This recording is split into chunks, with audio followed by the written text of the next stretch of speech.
Welcome everyone to tonight's PFP workshop. My name is Jedzia Axelrod. I use she, her pronouns, and I'm the vice chair of Philly Family Pride. PFP is a local nonprofit group, PFP is a local nonprofit group for LGBTQ parents, prospective parents, grandparents, and our children of all ages. We're happy to be joined tonight by Adam Moskowitz, who's spent 4.5 years in childcare working as a teacher and aiming to be a director. And for this session on navigating the childcare system for LGBTQ families. This session is being recorded. Please drop questions in the chat as they come up and use the reactions as you'd like. Thank you, and take it away, Adam. Hi everybody, again, my name is Adam Moskowitz. I use he, him pronouns, and I'm very excited to be here. I'm going to share my screen with everybody.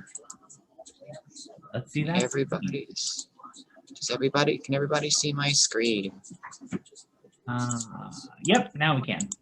Great, excellent. So today's session is about navigating the childcare system, and whether you are a prospective parent, a current parent, or maybe you are a foster parent or potential foster parent, I really wanted to just take this time to really share, what does it mean to find quality childcare? How does the childcare system work in Pennsylvania? I know some families may not be used to the childcare system in Pennsylvania, and just kind of, as somebody who spent time as an administrator, just kind of what are some of the barriers to why is there a space not available immediately for my child? Those are the types of things we're going to be answering tonight. My email is down at the bottom. It is pquazmasi@gmail.com. You are more than welcome to email me with any questions, or if you need any guidance on things, please feel free to reach out. So a little bit about me. I have a bachelor's degree in education with the focus in elementary and early childhood education. I am currently pursuing my master's in education in curriculum and instruction and my Pennsylvania pre-K4 teaching certificate. I have been in childcare for 4.5 years, even though I am very young. I started actually as a substitute teacher when I was halfway through college, and I've worked my way up through to being a full-time lead teacher, to an assistant director, to most recently a director of childcare. And I, believe it or not, was an infant teacher, so I have a very special place in my heart for the babies. And when we talk about infants, we're talking about babies 6 weeks to 1 year old. So the tiny, tiny babies. That is my favorite age group. So a little bit also more about my background. I am a approved PQAS instructor, which is a professional development instructor. I got my PQAS certificate this year in March. I've been approved, I am recognized by PA Keys, and essentially what that allows me to do is I'm qualified to, I design and provide professional development for early childhood educators. And what that does is it keeps them, my courses go towards their continuing education. So they are required to engage in 6 hours of professional development each year. And my courses are peer reviewed and designated a certain amount of credit hours, ranging from anywhere from 2 credits to 6 credit hours for current teachers working in childcare. I'm also a qualified PD specialist, which means I am qualified to actually sit and observe people who are working on the Child Development Associate credential for infants, toddlers, and preschool.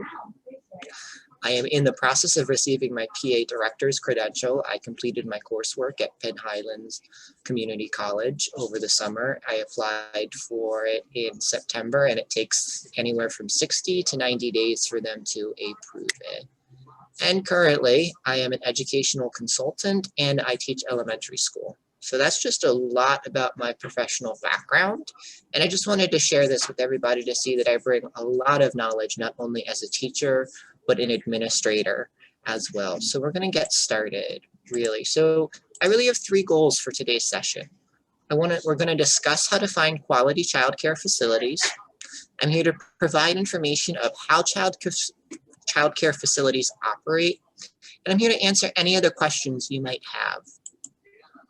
So first and foremost, all childcare facilities in the state of PA must be licensed by the Department of Human Services. All licensed facilities meet all the codes and regulations under PA Code 3270. They must also meet the Department of Health regulations, as well as any applicable city and state regulations for building codes and whatnot. So something to note that's really important for people to understand is that under each license, there is a maximum capacity that a facility may have. That's really important to note because some childcare facilities may be licensed for 126 kids to 300 kids, some as small as 50 to 60. Why I bring licensing up is because it is important to understand that is also why sometimes facilities may not have the actual room to take your child at the time. So next, let's talk about how do people find childcare. So really there are 3 ways that people find childcare. They use word of mouth. Sometimes they know about the location, and then they also look online. There is a link here in this slide that is a hyperlink that if we open it, I'll open it. It'll allow you to search for licensed childcare facilities in the state of PA. Give me 1 second. Going to share my screen. So this is the Compass website, and this is really where you can find childcare and other early learning programs.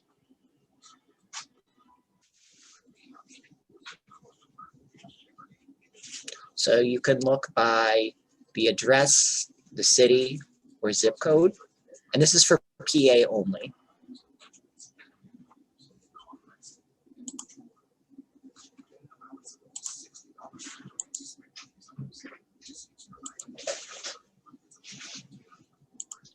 So one of the pieces to finding high quality childcare is accreditation standards. So there are 2 accreditation standards that I'm going to be talking about tonight. The first one is Keystone STARS, which stands for Standards, Training, Professional Development, Assistant Resources, and it provides families with a tool to gauge the quality of early learning programs. The STARS programs support early learning programs and the commitment to continuous quality improvement. Programs that participate in Keystone STARS care about providing quality early child care and staff education. So part of the domains are staff education, learning environment, leadership management, and family and community partnership. So we go from a rating of 1 star to 4 stars. And a 1-star facility just means that they meet minimum basic requirements. Now, I will say that there are cases where a facility may be used to be listed as 4 stars, but is now designated as 1 star. And I will tell you there are a couple of reasons that can happen.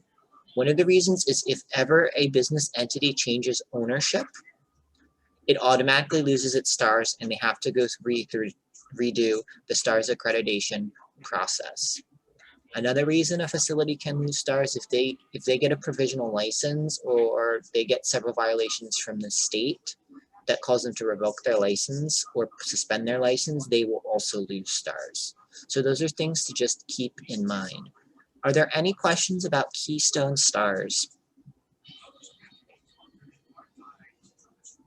All right, hearing none, I'm going to continue. So Keystone STARS is a PA state program. If you are from out of state or, hearing about this, I'm sure I'm sure they have something similar. Quick question before we move on. This is from Yari. Do they have a diversity competence category in the ratings? So, they do in some respect, but it has to do with really the learning environment. So meaning when we look at the STAR standards, they use what is called the environmental rating scales as part of that process, and they're looking at the actual classroom environment. So just the classroom environment. So what that kind of looks like, it's going to be, does the classroom environment have diversity? So do they have multicultural dolls? Do they have multicultural figures? You know, do they have postings that represent families? Now, there isn't anything that explicitly says it has to be LGBTQ friendly, and there are people that can score high on that may not be LGBTQ necessarily representation, but that is what we have. That is something just important to note. And with the Keystone Stars accreditation, you have the environmental rating scales, which are stars assessed, but there's also a paperwork thing, which is basically on an administrative end that most people wouldn't know about. It's looking at staff qualifications. It's looking at your director qualification. It is looking at the quality of lesson plans. It is looking at what are they doing for student assessment? How are they documenting child growth and development? What type of screeners are they using? So those are the components to the Keystone Stars accreditation. Does that answer your question, Yari? Or Yari, I'm sorry. How do you pronounce your name again? Yes, Yari. Okay. Yari, I didn't want to interrupt the recording. Oh, no, that's fine. That is totally fine. I want to be very respectful of how we pronounce people's names. And if I mispronounce it, please let me know. All right, so that's what Keystone Stars are. Like I said, every state has something very similar. Like I said, now when you go from star 1 to star 4, it's kind of like hotel ratings. So, you know, a star 1 means you're kind of basic, but like star 2, star 3, and star 4, it really means that they're going above and beyond. They're implementing best practices in education. I will put the caveat out there that, you know, stars do have to be renewed every year, and depending on what year in the cycle you are with stars, it may or may not require a site visit for the environmental rating scales. And just to put it out there, because we are in the time of COVID, they have revised their stars standards to accommodate for COVID-19, but also some childcare facilities have decided that they are going to hold off for a little bit for stars renewal, only because just trying to deal with the pandemic, and some places aren't, you know, fully open necessarily. They have not gone back for stars accreditation. So I would just say when you're calling around, if you do see a lower stars, ask about like what is their plan if they are going back for stars designation. So after stars designation, you have something which is called Macy Accreditation. And Macy Accreditation is, there is high standards. They are higher than Keystone Stars. I will be very honest. Getting to a star 4 is very challenging. It is doable, but then the Macy Accreditation standards are even higher. So with NACCE, NACCE is the National Association of the Education of Young Children. And NACCE is a professional membership organization that works to promote high-quality early learning for all young children birth through age 8 by connecting early childhood practice, policy, and research. So, as I said, the accreditation standards for NACCE are higher. They're also more rigorous. They have multiple benchmarks. But I will say this, if a facility has a NACCE accreditation standard, and they get NACCE accredited, the state will automatically give them automatically gives them 4 Keystone Stars. So if you see NACCE accreditation, it is an automatic 4 Keystone Stars. If you saw a 3-star or a 4-star, that's where you want to be.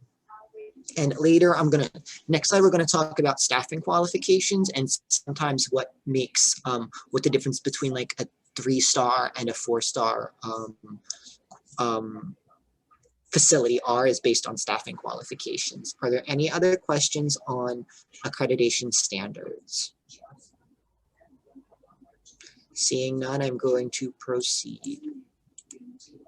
So let's talk about staffing. This is a question I used to get as a director. So what are your staffing qualifications?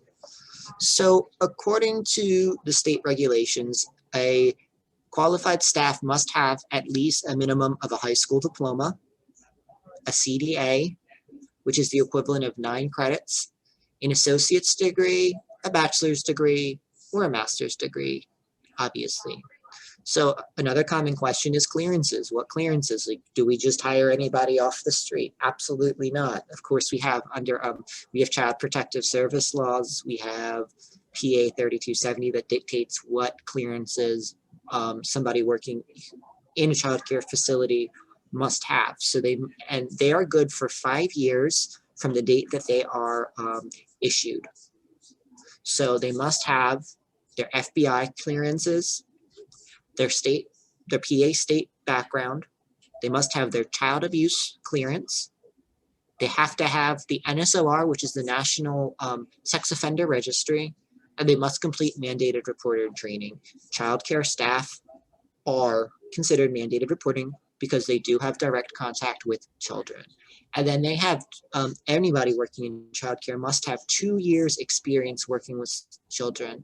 And what I mean by experience, I put that in quotes because 2 years experience is really the equivalent of, they have to have, let's see, a 1 year of experience is worth 1,250 hours worth of work.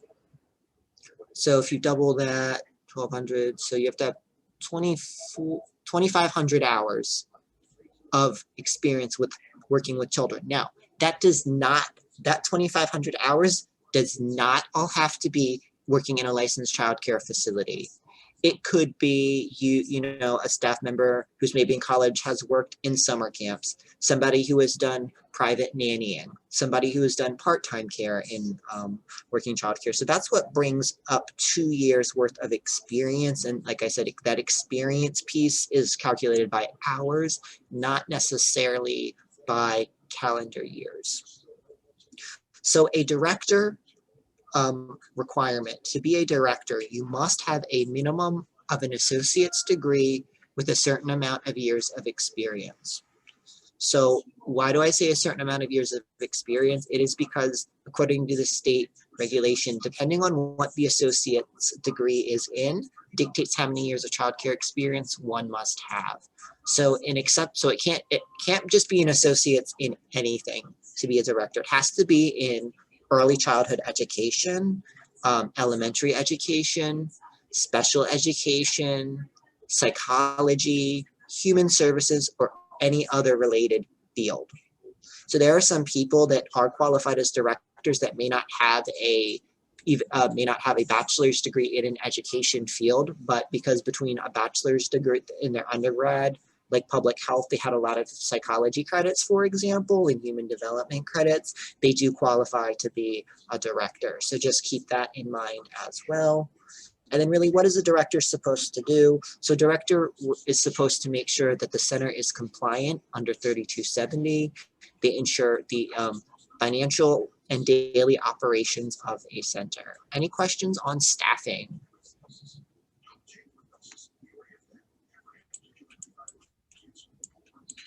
So let's talk about ratio. Oh, hold on, I see. Okay, great. All right. So let's talk about state ratios. So this is something really important. So as state regulation dictates, we have that our state ratios based on a child's age in the facility dictates how many groups between a teacher can have. So infants, how the state defines infants is a child birth through age for 12 months. Young toddlers are considered 12 months to 23 months. 2-year-olds are considered 24 months to 36 months. And then preschoolers are considered 36 months and above. I did exclude school age because some facilities may have school age care, but the ratios are just slightly higher. So young school age, kindergarten through 4th is 1 to 12. And then it goes to 15, and then I think it goes up to 20 for higher. That's it, right? So the reason I bring this up are different states have different state ratios. So if I'm in an infant room by myself, I'm only allowed 4 babies. If I have a co-teacher with me, we are allowed 8 babies together. So understanding state ratio is really important because that also dictates enrollment. Okay, so that's why I bring up state ratios. So what are some common reasons that maybe when you call a childcare facility, they do not have any openings, or they have a really long wait list. So one of the reasons is just due to spacing.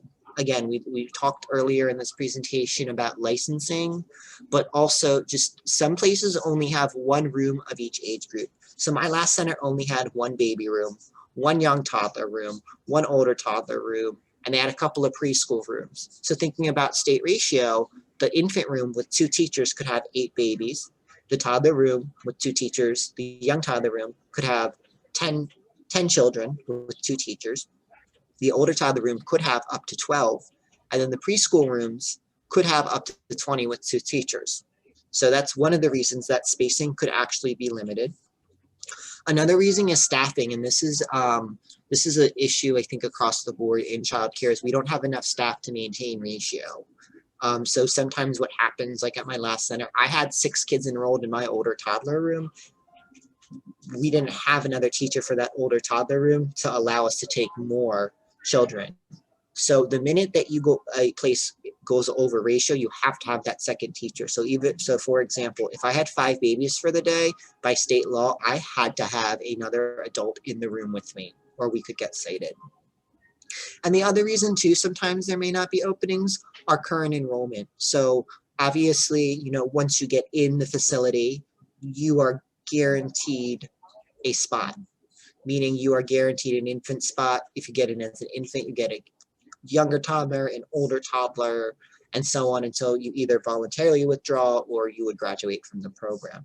Sometimes what we will do, and I know I've done this, is if I know we move children in cohorts and I know I have a certain amount of spaces, if you call and say, I'm looking for care in, let's say I'm looking for care in December in preschool, but I already have a child who is in my older toddler room that has been at the facility and I'm moving that child, that is why else I may tell somebody we don't have any current openings at this time. Any questions about the 3 common reasons for not having openings?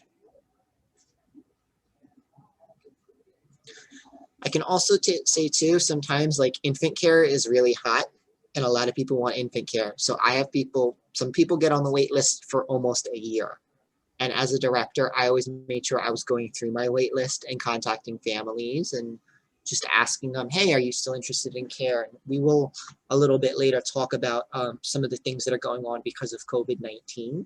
But just also to keep that in mind, calling if there's a spot, we may say we don't have a spot open. But again, you could be the 10th person on the waiting list and I only have 4 spots available in my infant program.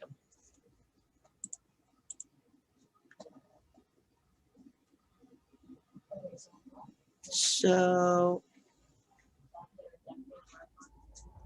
strategies for foster parents who may suddenly get a placement. Should one try to sign up in advance or waitlist or develop a relation with a few facilities? The thing with the foster care, I get it that it is sometimes you may get a child all of a sudden, but it's really hard to say because with the foster care, it is so sudden. Like I can't hold a spot for you if you don't necessarily know when you would be getting a foster child as a director, and many facilities would not necessarily do that. Does that answer your question, Yari?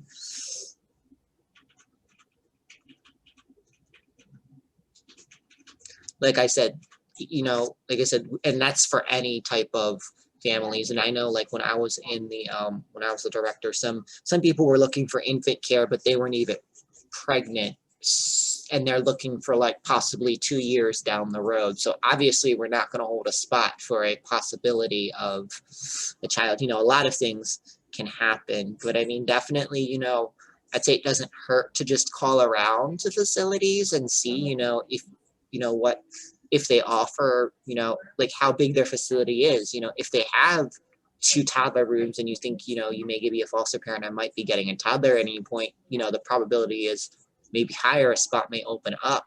But like in my old facility, we only had one of each, and between internal movements and external movements, we were almost at maximum capacity plus staffing. So next thing is tuition costs. So why are, tuition costs so high? Well, first of all, tuition costs, they go to, most of the tuition goes to salaries, okay? A lot, like any business, a lot of the income goes to paying the staff, right? The next piece of tuition goes to the rent and utilities. I mean, they are high expenses. I mean, you have to have running water, you have to have electricity, you have to have adequate lighting, you know, so that, I mean, if you have, let's say 50, 60, 70 people using a facility, you're going to be going through a lot of water, right? I mean, also too, now with COVID, we're doing a lot more hand washing, and there are certain sanitation procedures that are in place at all childcare facilities. So we're going to be using those, we're going to be using a lot of electricity and water. We also, you know, tuition also is that's how they buy the materials for the students. So, you know, materials are developmentally appropriate activities. So being able to purchase appropriate aged books and soft toys for children in the toddler room, having enough, you know, just consumable materials like art stuff, like crayons and markers and paints and things like that. I mean, those are going to get used across the center, so they're going to have to be replenished. And also too, you just have to think about the location of the facility. And what I mean by that is certain neighborhoods, you know, like in Center City, you know, that general area, for example, is a little more expensive. So of course, rent is going to be higher. So that's what you just want to keep in mind with tuition costs. Now, so, you know, with foster families or some families who need it, we have the ability to apply for what is called CCIS, the Childcare Work Subsidy Childcare Programs. And this is a subsidized childcare program to help low-income families pay for their children's childcare fees. The state and federal government fund this program, which is managed by the Early Learning Resource Center, ELRC office located in your county. So they used to call this the CCIS office. It is now called ELRC. The ELRC generally, in most cases, they will pay part of the child care cost, and then some families, they'll have a copay. So for example, if tuition at a center is $310 for the week, CCIS will pay might pay a portion of that, and then you might have a copay of maybe $10 a week. I do know that I believe this is true, is that foster children and families are eligible for CCIS regardless of income. And that is something to note, because yes, CCIS, there is an application and it is income based, but like I said, if you are a foster parent, or an adoptive parent, it is a little bit of a exception to that. Just to let you know, if you are using CCIS, let the facility know. There's just one extra step in enrollment. So let's say you come to my facility and you're like, you know what? I like the facility. I want to enroll my child here. I have, you know, I'll be utilizing CCIS. And I say, okay, your enrollment date, you know, you can start December 1st. Okay. All you have to do is you'd call your CCIS or ELRC office and say, hey, I found this childcare facility. I'm going to be enrolling starting this date. They usually call over or send an email just confirming, hey, this is the family. They said, you know, do you have a space for a toddler or whatever age group? And then we say yes, and then that's how they process the payments, and then on our end. The other thing to note is CCIS must be renewed yearly. So you do go for an annual eval. Again, for foster families, I believe there may be a slightly different process. I am actually not familiar with how that process works for foster families, so I cannot comment on that.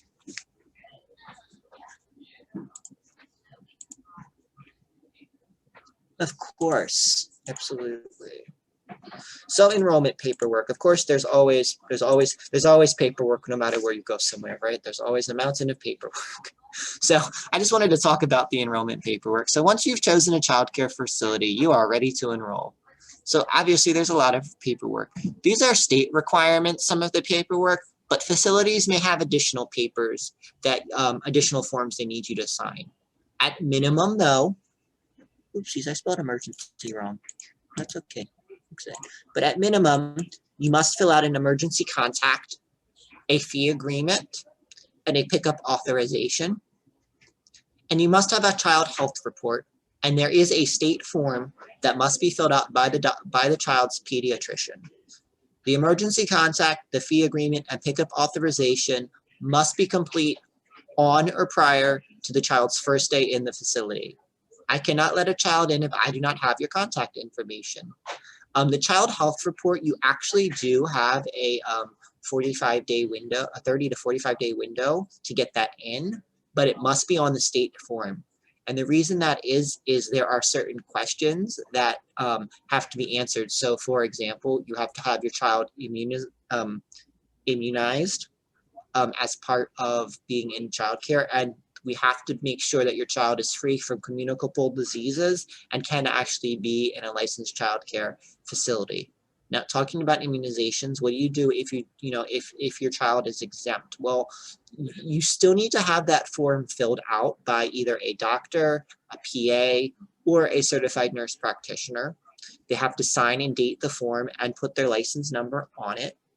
But what usually I've only seen this in rare occasions, the doctor will write saying parent, refused age-appropriate vaccines due to religious reasons or whatever the case may be. However, we still, from a compliance standpoint, we still need to know what if your child still can be in the facility. So just because you don't immunize your child, which is of course your choice and your prerogative, we still need to make sure that that they're free from a communicable disease that would prevent them from being allowed in the facility, or if they have any underlying underlying medical issues. So if your child is asthmatic, if your child has an allergy to certain foods, those are the types of things we need to know.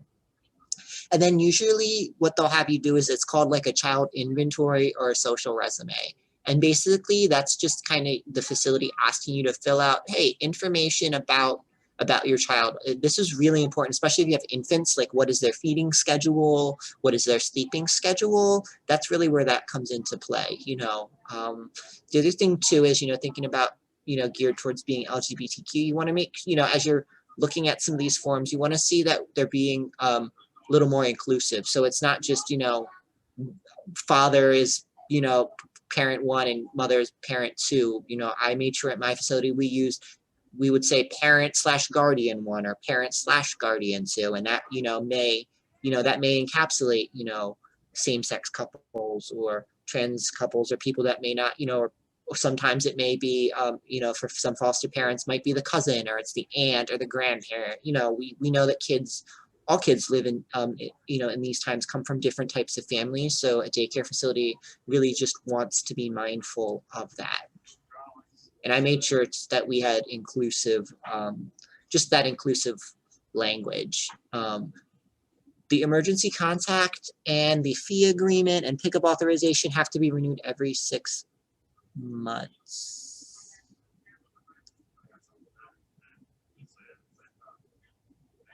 Okay. So what I would say is, so speaking to the paperwork for the state and facilities, how to update these forms to gender diversity in different family structures. For example, you're non-binary parent and you will have a gender diverse or trans child as your foster. So, I mean, like I said, really what we do, what they should do is, on those forms, that's why I said it is, we don't necessarily ask for gender for the parent. We just need to make sure that we have the legal parent or guardian, and especially when you are dealing with people that are in foster care or adoptive care in that process, a facility, we would need that court order that says in your case, Yari, that yes, Yari so and so has custody of this child if you're not the biological parents. Again, just because I know that sometimes kids are taken from foster care and there may actually be the parent can have no contact with the child for whatever reason. I will say that usually on the forms we do ask the gender of the child, but you could probably, I mean, at this point you just would cross out, instead of male female, you might just say non-binary. I mean, that's your prerogative. I mean, each facility, they have their forms, but state's not gonna come in and be like, oh, you don't have, they look at it and like, oh, you have 6 kids, how many boys, how many girls do you have in the class? State isn't like that. They're more concerned of if state comes in and like, okay, if you're in an infant room and I have 6 children total, right?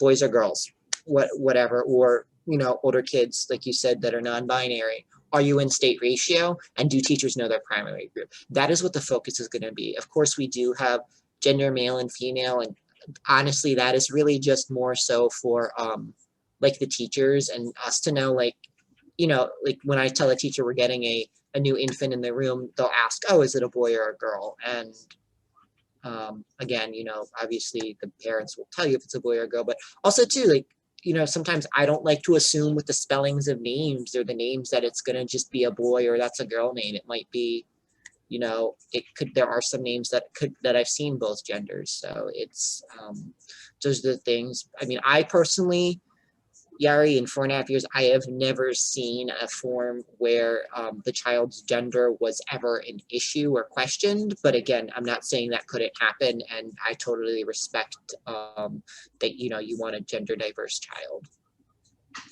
All right.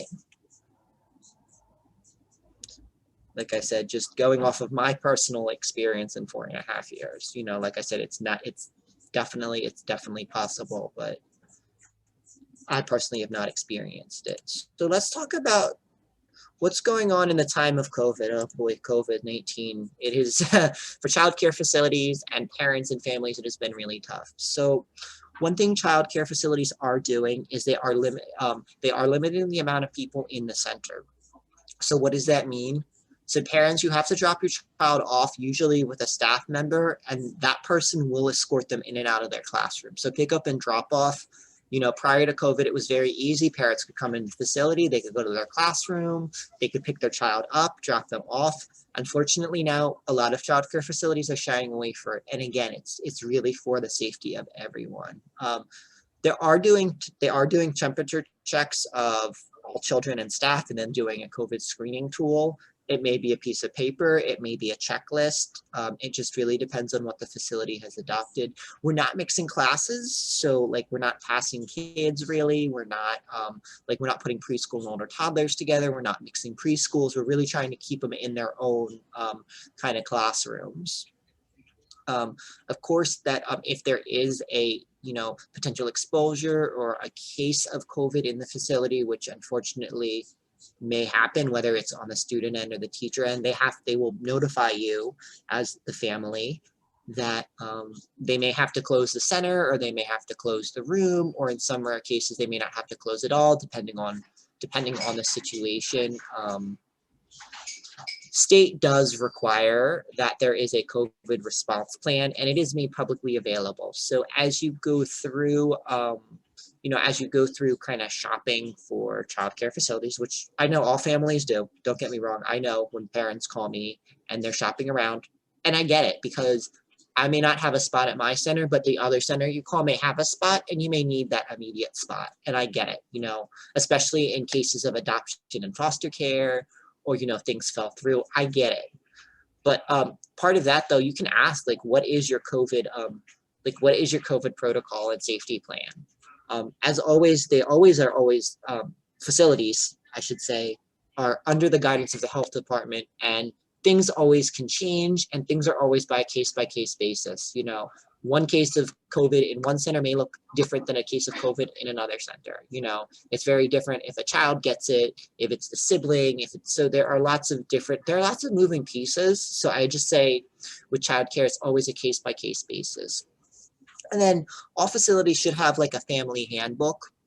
And in that handbook are going to be sick policies. And some places have had to update their sick policies. So what do we mean by sick policies? Well, when do we have to exclude a child? When do we have to send them home early? For how long? When do they require a doctor's note?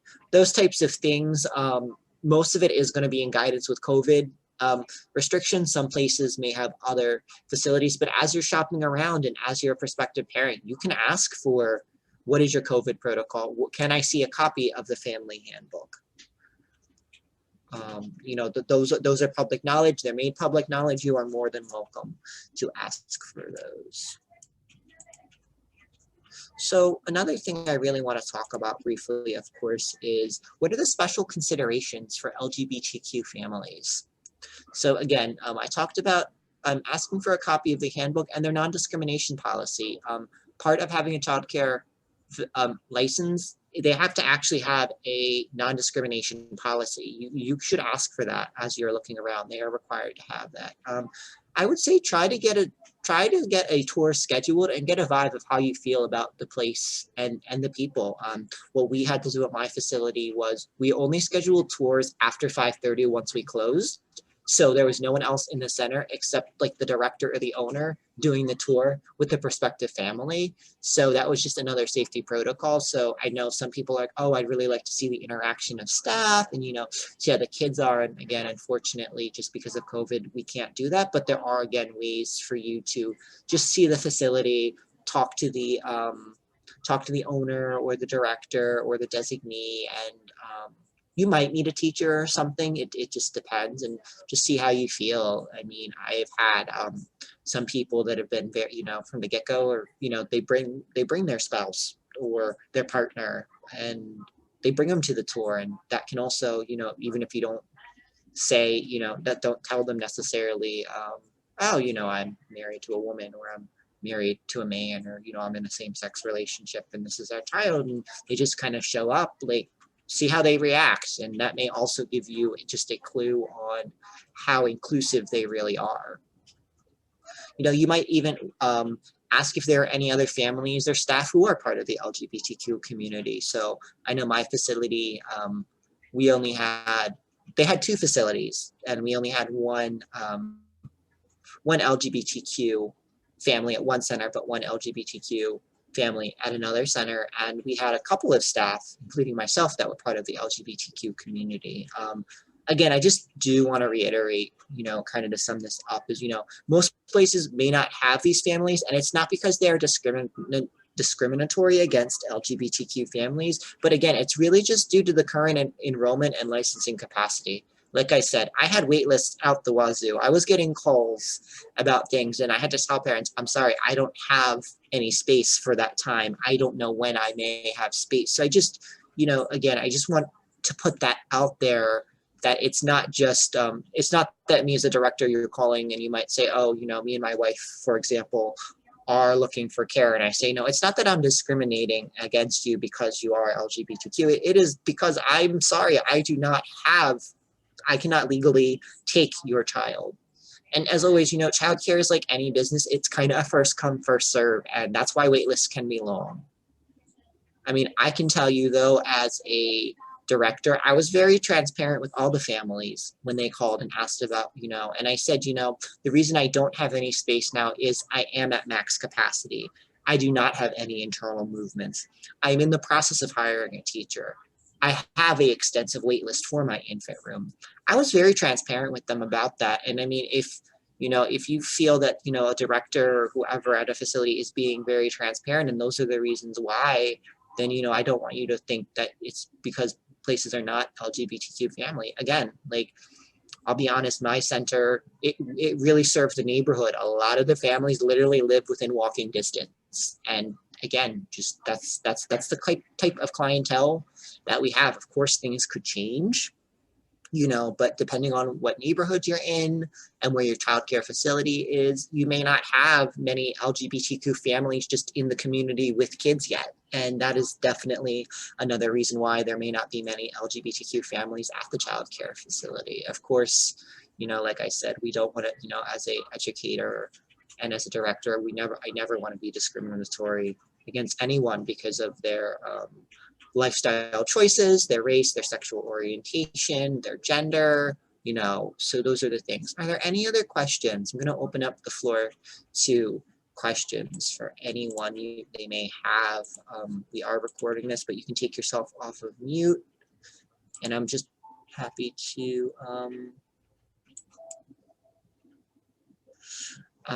answer that. So that's really helpful. Do you think that most places would be open to an LGBTQ suggestion or donating some LGBTQ books or something similar to be sure that there's more inclusive things? Someone had suggested that you've agreed. It's cool. I mean, honestly, right now, it's not that I don't want to take your books. But because of COVID, we're not taking, like most places are not taking any type of donations, but, you know, definitely, you could definitely ask, you know, what type of books do you have in your classes? Yeah, I mean, I think that's absolutely, once COVID is over, that's definitely something. I know too, like you can order a lot of books that are age appropriate from like Scholastic and Amazon, and a lot of places they will order, you know, teachers can request those types of books. I'll give you a prime example. I had a male teacher who was openly gay, and he had a book about a story about a knight and a prince. And I just happened to come in, and he got the book from Barnes and Noble, and I was going to give him his lunch break, and I came in and he was reading the story. And, you know, the kids were like, "Oh, Mr. So-and-so, you have a partner, you know, just like the boy in the story." Oh, so you know which one I'm talking about, right? And that was really the first time that, I mean, I saw that book. And I mean, you know, I realized, I'm like, it is never too early to talk to children about what does it mean to have a different family structure? What does it mean to have a partner? What does it mean to have two moms or two dads?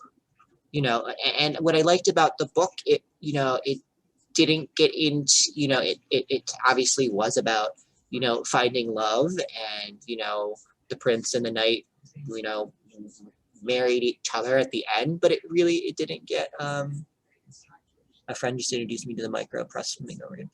Oh, wow. That's interesting. I've not heard of that before. But yeah, so those are just, and that was in a preschool classroom. So these are like 3, 4, and 5-year-olds, and he was doing that. So I think it's important. And, you know, I think too, I always caution teachers, like, I know it's very tempting to do things like, let's do like things for Father's Day, or let's do things for Mother's Day. But for some of, you know, our LGBTQ families, they may not have a mom, they may not have a dad, they may only have, you know, they have 2 dads, they have 2 moms. So we want to just make sure we're, you know, as educators, are being a little just mindful of that. Oh, great, I'm going to look at that now. I love that. So that really concludes today's presentation from my end. Are there any other questions that I can answer for anybody here? Yeah, I had one. Of course. Going back to the tour, you mentioned some things to ask to see the handbook, the discrimination policy. Are there other things to, from an insider perspective, what are some good things to ask during those initial meets? I mean, you know, certain thing, you know, you could always ask, you know, hey, how long has this teacher been working with the infants, you know, or how long has this teacher been working with that age group? Like I said, 2 years of experience, but also of course, everybody has to get their foot in somewhere, but like, you want to kind of make sure, like, if you're in a classroom with 2 teachers, they may say, oh, well, you know, our 2-year-old teacher is new to us this year, but she's been working in childcare for 3.5, 4 years at another facility. You know, things like that. You know, I've had parents ask about that.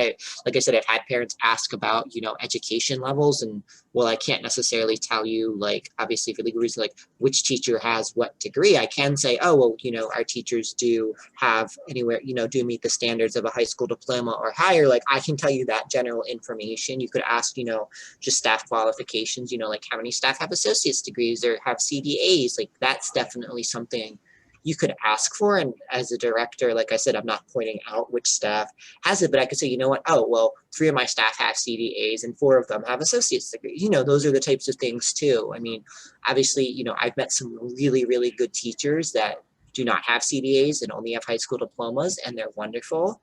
And I met some people that have associate's and bachelor's degrees, and they're awful. So, I mean, education, I mean, you have to take it with a grain of salt, but definitely as a prospective parent, just understanding, you know, what educationally, you know, is the staff well balanced is basically what you want to look for. And, you know, in each room, you kind of have like, state uses something called lead teacher and assistant teacher. Some places really don't use that term anymore, lead and assistant teacher.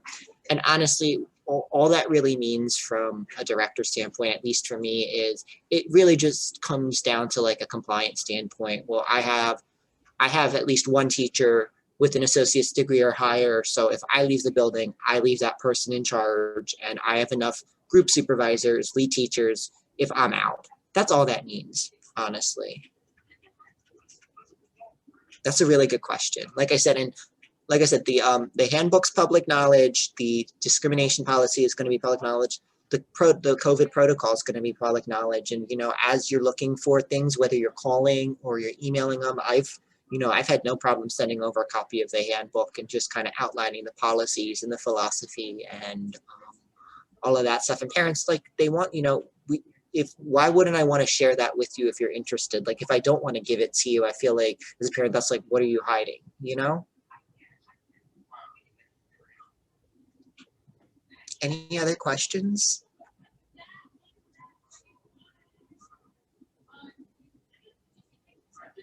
Well, thank you so much, Adam. This was really informative. I'm really glad that you came and you talked about this. This is really good. Thank you so much.